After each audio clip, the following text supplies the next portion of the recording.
welcome to my studio. Today I am working on a painting of Santorini, Greece, and this is a panorama. The painting is 30 inches tall by 60 inches wide, and I've shown you a picture of where it is at this point.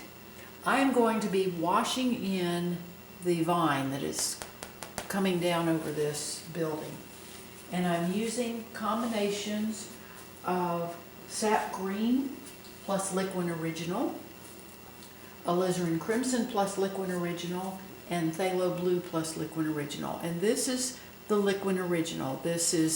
I use this to make oil washes, and it dries quickly. You can add it to your oil paint, to your mixtures to make them dry quickly. And it's just something that in fact I sketch in the painting with a mix of my mud plus, which is 2 parts of ultramarine blue and 1 part of alizarin crimson. And I use that as a basic wash, and that's how this whole painting is drawn in. You see the kind of the purpley color, and that's what I use the liquid is. It makes washes. It really makes pretty washes. But this is a great vine, and just this red and greens, this gives a nice mix for this. It comes out over just cascading down over the building. These big leaves. And I also add a little bit, here I'm using, this is phthalo blue plus liquid, and that just gives some nice cool darks into this foliage. I'll come back in at the end of this, or when I am painting, and I'll come back in with opaque paint and paint back over this. But I want to wash it in with these washes because that gives a nice translucency, and I will let some of that show through on the final painting. I won't just totally cover over all of this wash in, so that I get these nice, really transparent colors showing through. This is a bright brush. It's a square tip brush, and it allows me to make these big leaves of the grapevine. Just going to be dangling down, and now some of these will just be the smaller little leaves and blowing in the ocean breeze from off of the Aegean Sea.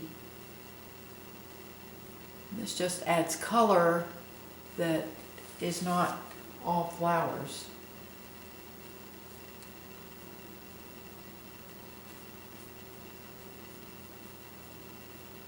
The shutters are going to be a mixture of phthalo blue plus white, or no, actually, no, excuse me on that.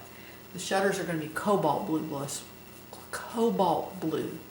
And that's a color that's just so typical of Greece. You see in this area is those white stucco buildings and beautiful blue domes and cobalt blue domes and cobalt blue windows and doors. And so this is just typical Greece. Typical Greek islands. It's not typical Greece because a lot of areas of Greece don't have these white buildings.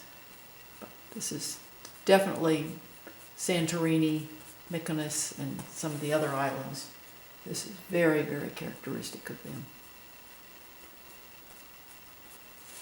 Now I can come back in if I have an area too dry. I can clean my brush and my thinner and wipe it clean with tissue, and then I can come back in and lift some of that color out to make even lighter areas within these washes. So it really adds a nice lot of variation within these colors, and that's what we want. Anytime, if you start looking at foliage closely, the leaves and stuff in plants, they're not all just the same shade of green or whatever color, their base color is. There's a lot of variation within that. And I can even come back in and wipe areas out with my tissue. When I'm using that tissue, I throw it away after 2 or 3 wipes of my brush, because that's a secret to keeping nice pretty clean, crisp colors on your painting is a clean brush.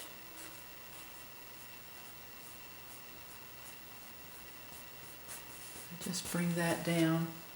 And this will dry overnight, so when I come back in the studio tomorrow, it'll be nice and dry. Again, bring some of my blues in here. Now I'm going to take a finer brush, and this is some of my mud plus liquid, and I'm just going to make some of the little squiggly vines and all that are hanging down, and they just make this very, they add interest, and these are what's characteristic of these grapevines, and just that helps just again define these as the grapes, and they come out.